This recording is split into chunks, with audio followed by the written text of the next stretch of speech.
So here we're looking at discrete random variables, or we often call them DRVs. And to start with DRVs, I want to point out what a probability distribution is, because we use it an awful lot when we're talking about DRVs. And it's really simple. It's just a table that represents probabilities of various outcomes. So for example, in this one here, a coin is tossed 3 times, and the number of heads can either be 0, 1, 2, or 3. So the number of heads we represent by the capital letter X, 0, 1, 2, 3. And the probability of X, then, well, we know this from probability at GCSE. We can say there are 8 outcomes when you toss 3 heads. Only one of them is when you get no heads, so that's 1/8. To get the probability of 1 head is 3 outcomes out of 8, so 3/8, and likewise. And this is what we call a probability distribution, sometimes a probability distribution table. Very simple, the outcomes and the probabilities that go with it. Now, when we talk then about DRVs, a discrete random variable, it's just a variable which can take just a value, a countable value. So here we have exactly 0, 1, 2, or 3. We don't have any values in between them, like 0.4 or 0.218. 3.6243. They are discrete values.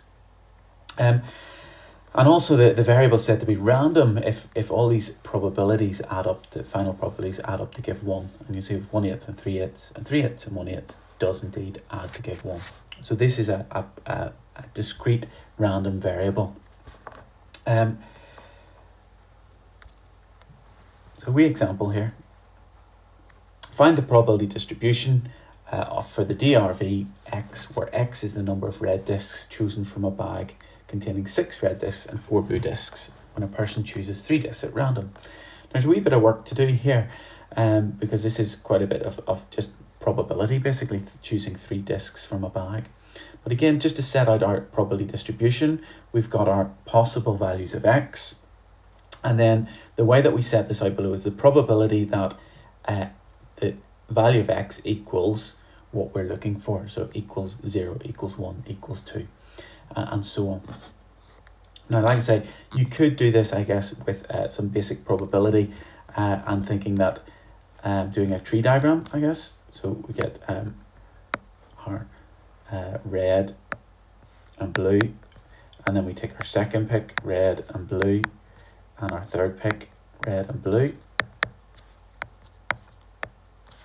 Red and blue, and we can do that down the bottom too. Red and blue,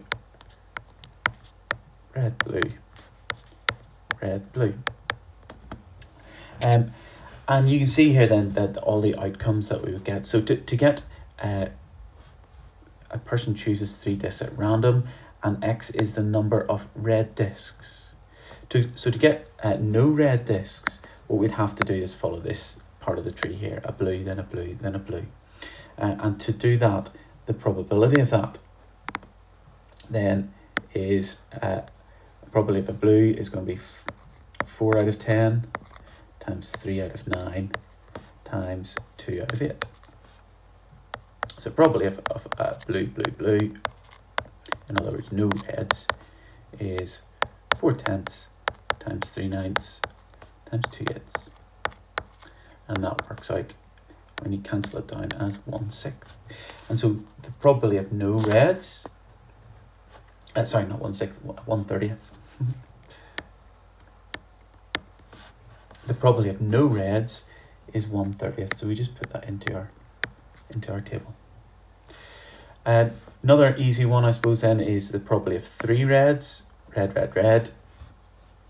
And when we put those probabilities in, the probability of red to start with is 6/10. Then we've got 5/9, and then we've got 4 out of 8 reds. And so the probability of red, red, red is 6/10 times 5/9 times 4/8. And that is 1/6 when we do that. So let's fill that in for our probability distribution. It's 1/6. The other two just take a wee bit of time, I guess, to work through this, but you could try for getting 1 red disc. Well, that could be a red followed by a blue, followed by a blue, which is 6/10 multiplied by, there are 4 blues left, so 4/9 multiplied by 3/8. And if we do that for each of the, say I did a blue followed by a red followed by a blue, that would still be one red. It would be 4/10 times 6/9 times 3/8. And what we see is that these values on the top, 6, 4, and 3 are repeated, and these values in the bottom, 10, 9, 8 are repeated.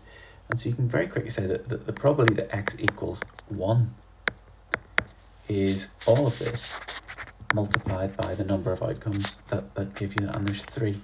There's red, blue, blue, there's blue, red, blue, and there's blue, blue, red. And that probability then, when you work that out, ends up being as 3/10. Like I say, if you're not quite sure about that, you can just do the individual probabilities and add them up. Likewise, the probability then that x is 2, well, I guess that's 2 reds or 1 blue, so red, red, blue, or red, blue, red, or blue, red, red. That's 3 options. And that's, we're multiplying that by each time 6/10 times 5 out of 9 times 4 out of 8. And when we multiply all those together, we actually get a half. So we can fill that in.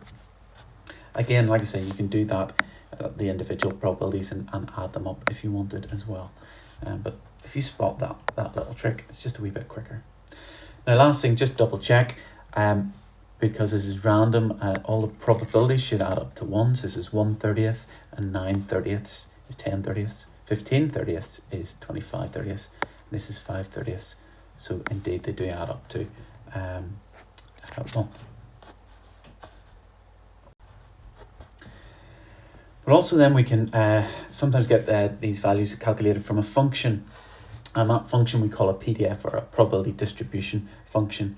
It sounds complicated, but actually it's really, really straightforward again.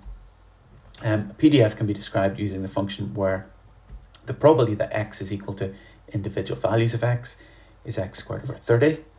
And again, we're given here that the values that x can take, 1, 2, 3, 4. So all that it is, it's a short way of describing the probabilities. It's just a formula, basically, that we fill in. So when x is 1, the probability that x equals 1 is 1 squared over 30. Oh, that's just 1 over 30. When x is 2, then the probability that x equals 2 is 2 squared over 30. So that's 4 over 30. When x is 3, the probability that x equals 3 is 3 squared over 30. And when x is 4, the probability is 4 squared over 30. And again, just make sure, as we've got there, the probabilities must add to 1. So 1/30th, 4/30th, 19/30th, 16/30th do indeed make 30/30ths. And we've filled in this probability distribution as well. Very, very straightforward. This one just working slightly backwards. This time the function is given in terms of a constant times y squared. So what we're going to do is fill in the table. First of all, cy squared, y can be 0, 1, 2, 3, 4. Well, when y is 1, when y is 0, the probability y is equals 0 is c times 0, which is just 0. When y is 1, c times 1 squared is just 1c, or just c. When y is 2, c times 2 squared is 4c. 3 becomes 9c, and c times 4 squared is 16c. So we can fill in the probability distribution table just with in terms of c, but what we do know is that all of these values here add up to give a probability of 1. So you say 0 plus c plus 4c plus 9c plus 16c equals 1. And when we add those up, we get 30c equals 1, and c is equal to 1/30th. So we're just asked to find c here. Maybe we might be asked to also redo the table, but that would be dead easy. We just put 0, 1/30th, 4/30ths, 9/30ths, and 16/30ths.